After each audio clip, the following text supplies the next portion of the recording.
Last time on RobotnikHolmes Analyses. Oh geez, that was cringy.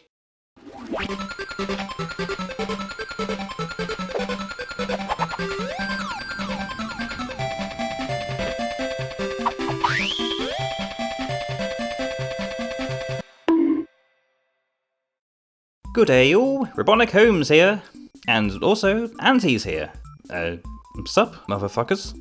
From what it looks like, the two issues we're looking at here are going to be a mixed bag. Each of them has different writers that worked on them. Angelo DeGiussari for the first, and Ken Penders for the other one. And if you ask me, their differences in quality really show between these two issues. One of them contains a surprisingly good main story, with a decent enough side story to back it up. The other, rather, is a load of piss soup. I admit. Ken Penders' ideas have that stupid kind of charm, what with them being inspired by 80s sci-fi, but even I have to admit his writing here is by the numbers and boring as sin. Wow, someone's gotten a bit of development since last time. You finally agree that he's the worst writer who ever worked on anything Sonic? Oh fucking course I do. Anyhow, I will be tackling Penders' shit, while my lesser self here will handle the first one, written by DeGiussari. Hey, wait, there's no censor sound. I can fucking swear as much as I like. Oh, yeah. I felt it would limit someone's vocabulary if you play it safe like that. Really, I don't think anyone would be bothered if it was turned off. So, you know what that means. You can finally say fuck live in a video. What? Go on, say it. You know you want to. Your fans are clamoring for you to let out your inner rage. Fuck. Goddamn piece of ass cock dick frickin'. Anyway. With the combined might of two different me's tackling stories made by two different writers, let's get this new review underway. Fucking took long enough. Alright, buckle up ladies and gentlemen, and hold on to your butts, mothers and fuckers. It's time to analyse issues number 23 and 24. Ah! Oh Christ, sorry. Usually nobody's standing there during the transition. Now you fucking tell me.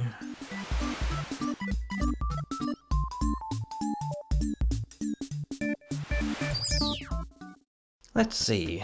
Like most of the covers during this era, we see our hero in a wacky situation while spouting funny dialogue. Though this time it would appear that the Hedgehog is joined by Dr. Robotnik, them both being overpowered by this big shiny robo-dude. Does this mean we're going to get that whole hero teaming up with villain trope? I mean, I wouldn't exactly mind. It's gotta be better than the meager team-up that came out of nowhere in the other issue. Oh god, why am I not surprised? We start off the story, Ivor Robotnik Freedom Fighter, with a joke about as silly as its premise. You see, the reason Sonic's doing an amusing dance, and giving Tails the chance to make a dumb pun, is because the hero's got little ants in his shoes. Ugh. Don't worry, the theme of owning ants farms is integral to the plot, I promise. So, these ants belong to Rota, you know, the inventor guy that the comic barely showcases the talents of, and, oh dear, it looks like once again the big bad is watching them. This time, instead of from its base, it appears he's just hiding in a bush, and also trying to destroy them with a laser beam. Bit on the nose there, don't you think, matey? So the villain has Rota in his sights, ready to shoot the unsuspecting Walrus with a portable roboticizer gun, and Sonic's prepared to show off and be the hero again. However, everyone in this scene is suddenly sucked into a giant tube. Much like the readers at this point, nobody seems to know what the heck is going on, and Dr. Robotnik seems to think it's the Freedom Fighters doing. But remember what I said about owning ant farms being a key plot point? Well, it rings true here, where the heroes and villains are revealed to have been captured by a shiny metal dude who intends to keep them in an enclosure and observe them. The alien guy is also named car-eem, from the planet Wheat. So car-eem wishes to study them, and Robotnik just takes out his publicly licensed guidebook and wishes to sell it to him for the cheap price of... What? Yeah, he's not having any of that. But before the villain could be disposed of, Sonic beseeches for his survival, saying that he's actually part of the Freedom Fighter group and that they need each other to survive. The alien dude finds this concept odd, but decides to go along with it anyway. The heroes are placed within a replica of the Great Forest, an environment that Dr. Robotnik expresses an unusual amount of disgust over, considering he was hiding in the bushes of said forest not too long ago. The Freedom Fighters have to make do with what they have to survive in their minimalised environment, but while Sally cuts wood, Sonic digs a random hole, and Tails looks close to murdering someone with an axe. Dr. Robotnik does bugger all and simply lays there. Oh man, okay, this is another one of my favourite pages. Sonic tells the villain that since he told car-eem that he is a member of their Freedom Fighter group, he wouldn't want to raise suspicion, lest he be tossed into space for real. So, on the spot, Sonic gets Robotnik to recite the Freedom Fighter Oath, a speech which, might I add, had not existed until this very moment, and yet they both say it perfectly first time. And afterwards, Snively is somehow oblivious to the situation and wants to shake the big bad's hand. Oh man, this is so stupid, but it's the kind of stupid I love about these old comics. Later on, the heroes formulate a plot to escape their observation tank of a prison, and Dr. Robotnik chips in. We can trust him, right? What's he got plans? What's he gonna do to get car-eem's attention? Oh god! He lived so long, only to die as part of a ploy. Nah, he's alive, and he uses his super speed to distract car-eem by slipping inside his metallic suit. And the others escape in a makeshift hovercraft. I suppose they somehow made an engine out of wood or something, but yeah, I chalk that up to yet another thing that the comics refuse to give Rota credit for, to be honest. So Dr. Robotnik uses this chance to kick car-eem out of his own ship, sending the metallic alien into the void of space. Keep in mind that Sonic's still in his uniform too. Good god. Well, the two bad guys are cool with that. The freedom fighters take offense at him using the opportunity to rid himself of Sonic, as well as it going against being fair to both friend and foe. With Sonic not here to do the big heroic thing, it is Rota who is able to use his skills to save the day. The same thing that sucked the guys up into the ship in the first place is used to retrieve car-eem from space and bring him and Sonic back to safety. The alien dude is thankful for the rescue, and feels that he's been taught a valuable lesson in not treating anyone else as inferior life forms, and decides to become a collector of non-living things, like comic books. Hint hint, wink wink. So everyone is returned back to Planet Mobius, including the bad guys, and Rota reveals that he decided to set his ants free after that adventure. But everyone's all itchy, presumably due to said ants. They had to end it on something silly, didn't they? Story 2, The Volant Ear, revolves around Antoine being the scaredy cat that he always is. He's awoken one night after being scared out of his mind. He finds Tails, who is all sad about losing a power ring that Sonic had entrusted him with. If Sonic finds out, then Tails may never again be a trusted member of the team. Showcasing his usual blind enthusiasm, Antoine declares that he himself will retrieve the power ring. Well, at least until he discovers that it was supposedly dropped in Robotropolis, the villain's territory. But he still goes through with it, from the goodness of his heart. What a swell guy. Bunny Rabbit is also awake at this hour, I guess because Antoine's shrill voice reached even her. And when Tails tells her that Antoine's going on a trip to Robotropolis all by himself for the sake of a ring, he finds that Bunny has vanished. Huh. So Antoine has a little search around the chaotic city, almost getting run over by a Swapbot monster truck. But unaware to him, he is saved from an unfortunate fate by someone swinging in a steel girder. Okay, that's very Antoine of him just to ignore certain death and just bugger off elsewhere. He also gets himself into a pickle when a team of Swatbots find him and give chase up the ladders. But even they are no match for this mysterious stranger, who knocks them off the ladder and destroys them in the process. I wonder who could be looking out for Antoine here. So, Dr. Robotnik and Snively are awake too, also dressed in bedtime garb, and hoping to catch the unsuspecting intruder. Robotnik even has a bat brain plushie. Crap, dude, I need one of those. They catch a glimpse of Antoine's rump as he wiggles his way into a metal pipe, but the instant they decide to smash right through it and kill the helpless Mobian inside, the pipe just barely moves out of the way. This causes them to crash their ship into the toxic water as they miss their target, leaving Antoine safe once again. Robotnik and Snively, you guys were going to land in the water anyway, right? You know how gravity works? Back in Knothole Village, Antoine returns to Tails and Bunny with the power ring, telling the two-tailed doofus not to do that again. It'll be a night for everyone to forget that ever happened, really. And while Tails flies off, so he wasn't oblivious, and did know that she was keeping him safe while he was on his solo mission. And he thanks her with a kiss on the cheek! What the heck? That's so precious. This issue's stories were a freaking joy to read.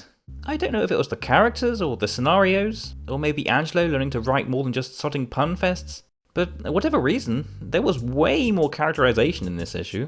We got to see characters interacting, characters being cross with one another, Robotnik being a freaking dick, and even the apparent blossoming of a romance.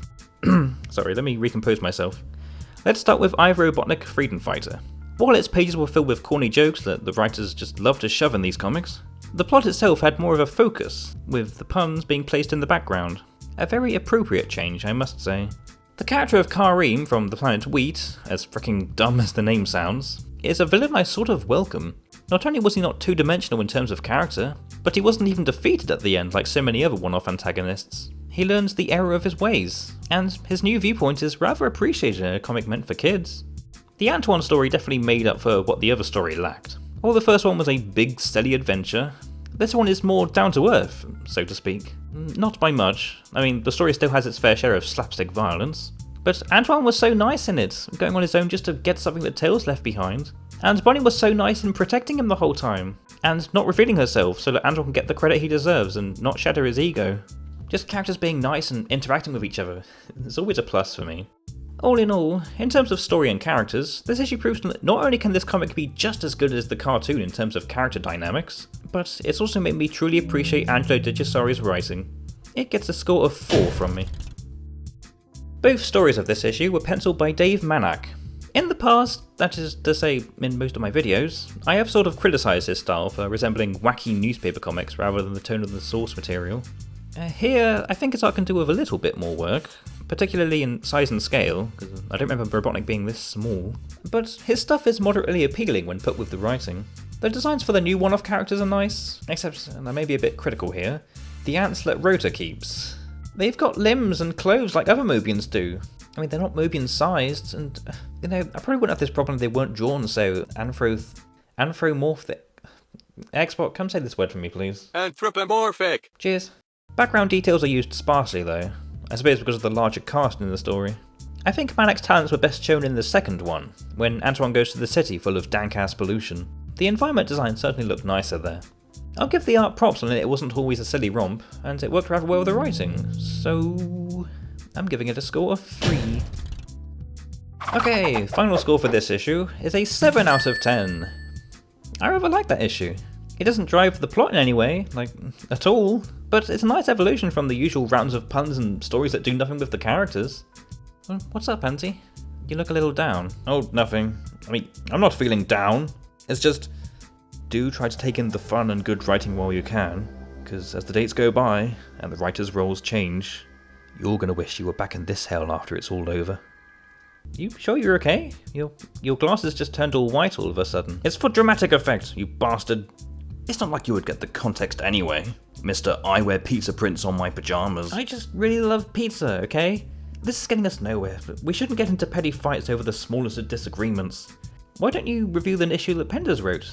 It's the one with evil Sonic in it. Yeah, I'll start it off. Just give me some space, okay? Oh, right. Go ahead. So, Ken Penders. Let's get into this shit. Alright, as the cover ever so subtly suggests, this issue's gonna have a full-out brawl in between the freedom fighters and their evil universe selves. It's a pretty boring cover, actually. I think there was more detail put into the bad guys' weapons, I think. Which they don't even have in this comic, so what's the fucking point? To start off this gripping story, when hedgehogs collide, we have Sonic beating some pork. Who's this pig guy? Why is Sonic doing this?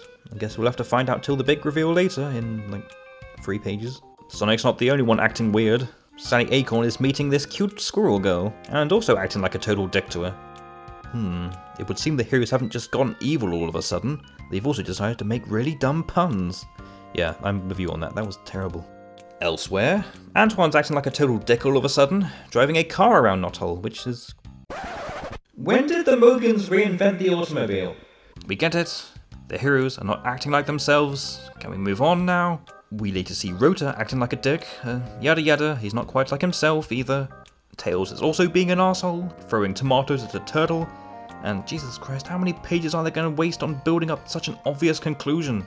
We get it, these guys aren't really the freedom fighters we've come to love, but instead they're the edgy misfit versions. They just decided to get naked and dress up as their regular selves. And who's the ringleader of this mission to ruin the freedom fighters' credibility? None other than Evil Sonic. You see, the reason he decided to cause a ruckus today is because he was so bored in his home dimension, even though he...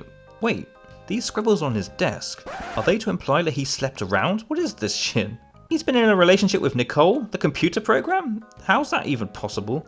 And he's even been with... Oh yeah, I've forgotten the anti-world is the freedom fighters who run Robotropolis, and Dr. Robotnik is the one fighting for freedom.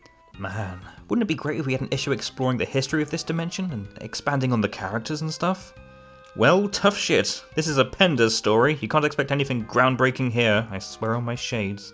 Meanwhile, the actual freedom fighters are trying out one of Rota's gadgets. They've still got a king to save from the zone of silence, but it seems it can only go to the negative zone.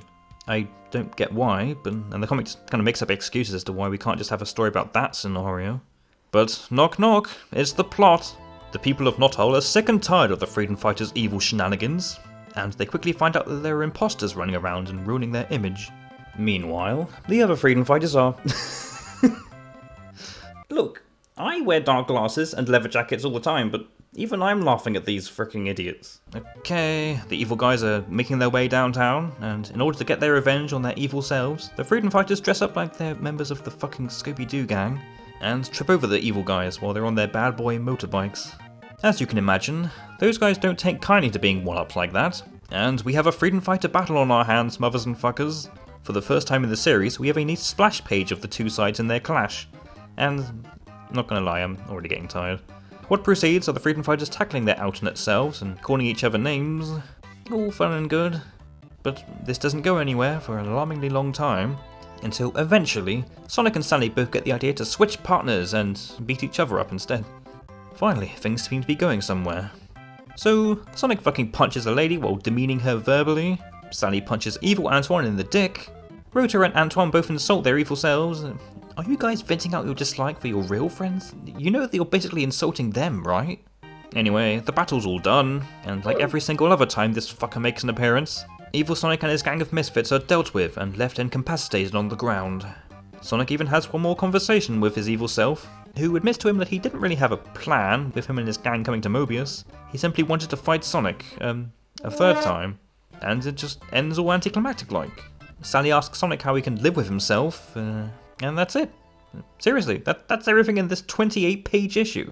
The big climactic freedom fighter battle just starts like that, and then it just ends. That was a load of shit. I mean, goddamn. Let me just switch into review mode for a minute, because I really need to let off some steam. That story was about as satisfying as icing on a plastic bag. I was sort of expecting the anti-freedom fighters to be interesting villains, but they're about as three-dimensional as their blue bastard of a leader. I skipped over some pages, but that's because they were only there to showcase Evil Sonic's past appearances, both of which were not even that important enough to recall, because what is Evil Sonic at this point? He's a fucking wannabe of a villain. Having a story that introduces his gang and how they tried to muck up the hero's reputation is certainly a good idea, but the way it was executed was very underwhelming. I guess it was nice seeing the freedom fighters being arseholes to everyone, but what little joy I got out of that whimpered away like the stupidest flame on the shittiest candle. What more is there to say, really? I'm giving the story a score of 1. Dave Manick and Art Mawhinney were on pencils this time. They're both really good artists. Apparently, like last time, the editors wished for this issue to be split down the middle, like in Night of a Million Sonics. But come the fuck on. Does this story even justify being a 28-page long epic? I mean, I liked the art. I think the evil selves were drawn okay, but the way they looked and acted was a far cry from what was alluded to way back in issue 11. Look at that. Would you rather see these guys decking the freedom fighters in this issue? I probably won't, actually. I liked the splash page of the two sides fighting. It was kind of too good for the story it was in, really. Backgrounds? Jesus, I don't think they could have made them any more bland. I don't think any of the art made the story any better, but it wasn't totally awful, I suppose. Just very mediocre. Art gets a score of 2. Total score, whoop-de-fucking-do, it's a bloody 3 out of 10. Hey guys, did you know that Ken Penders sucked even back in 1994? God damn, and back then this was the only Sat.am content available. I feel sorry for every pair of eyes that even glanced upon this piece of shit. Wow, dude, I don't think I could have made a better statement. And I'm saying this to a version of myself that looks like he would have had his own biker gang. Oi, you... Shut it. I feel really put out now. I came in asking you to go in with an open mind over Ken Penders' shitty stories, and yet I have come out thinking the exact same thing. It's hard to defend what's so unapologetically bad. Hey, it's totally cool, dude. Even if you tried to kill me a few times, I understand it was from a misguided viewpoint. But at least you saw the error of your ways. Also, would you rather stay here? I imagine eating from my rubbish gets very uncomfortable. I don't... You're really offering me that? After all those times I tried to defend a shitty writer and draw blood over it? Yeah, I mean, nobody's perfect. And you at least realise this stuff was never that great. I think the big guy wouldn't mind allowing another occupant. Welcome to the crew. Yeah, see? Even Hexbot's warming up to you. Thanks, lesser me. Holmes. Also, you better still have some cheese on you.